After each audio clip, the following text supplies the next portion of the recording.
Welcome to Luca and Miguel. Enjoy the video. You start by making a clear spiritual commitment. Tell a friend or small group and set a firm timeline so accountability exists. Once done, remove access, uninstall games, log out, hide controllers or gaming folders, and make the environment harder to slip back in. Then replace the habit immediately. Schedule a 30-60-minute Bible reading, prayer or service task at the usual gaming time so you have both purpose and a direct, faith-centered alternative. You now shift energy into structured rhythms that support faith and freedom.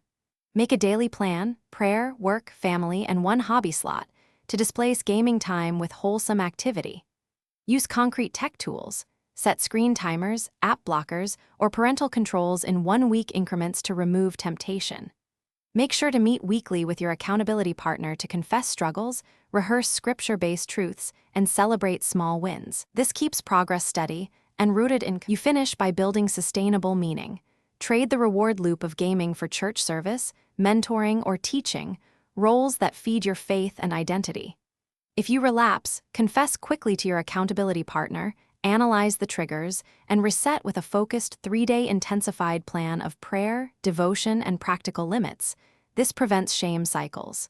Finally, keep boredom from returning you to games by rotating 3 offline hobbies and regular social Bible time.